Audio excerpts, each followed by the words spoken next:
joined the Fraternal Independent Order of Oddfellows in 1840. By 1859, he was elected Sovereign Grand Commander of the Scottish Rite's Southern Jurisdiction and remained Sovereign Grand Commander for the rest of his life.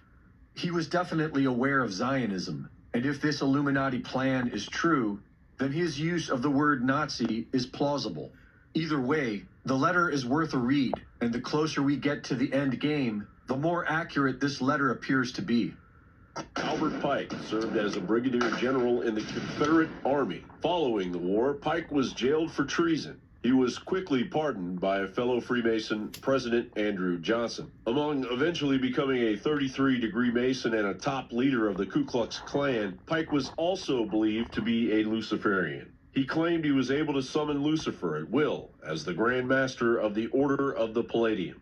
Palladism, or traditional Satanism, an ancient Luciferian cult, was then introduced to the inner circle of the Masonic lodges. This influence has flourished into modern-day Freemasonry in the super rites of the upper degrees. Industry, entertainment, the CIA, Congress, and our military leaders are inundated with Freemasonic Palladism, or a Luciferian New World Order. What follows are the chilling predictions, or better yet, instructions of Albert Pike's 3 world wars, funded in great part by the House of Rothschild. From a letter that he wrote to 33-degree Italian Illuminati head and mafia founder Giuseppe Mazzini, dated August 15, 1871. The First World War must be brought about in order to permit the Illuminati to overthrow the power of the czars in Russia and of making that country a fortress of atheistic communism. The divergences caused by the agentures of the Illuminati between the British and Germanic empires will be used to foment this war. At the end of the war, communism will be built and used in order to destroy the other governments, in order to weaken the religions. The Second World War must be fomented by taking advantage of the differences between the fascists and the political Zionists. This war must be brought about so that Nazism is destroyed and that the political Zionism be strong enough to institute a sovereign state of Israel in Palestine. During the Second World War, international communism must become strong enough in order to balance Christendom, which would be then restrained and held in check until the time when we would need it for the final social cataclysm.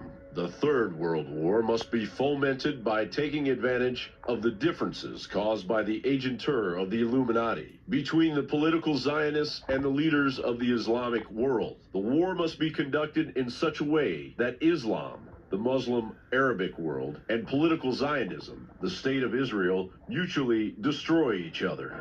Meanwhile, the other nations, once more divided on this issue, will be constrained to fight to the point of complete physical, moral, spiritual, and economical exhaustion. We shall unleash the nihilists and the atheists, and we shall provoke a formidable social cataclysm which in all its horror will show clearly to the nations the effect of absolute atheism, origin of savagery and of the most bloody turmoil. Then, everywhere, the citizens obliged to defend themselves against the world minority of revolutionaries will exterminate those destroyers of civilization, and the multitude, disillusioned with Christianity, whose deistic spirits will from that moment be without compass or direction, anxious for an ideal, but without knowing where to render its adoration, will receive the true light through the universal manifestation of the pure doctrine of Lucifer, brought finally out in the public view.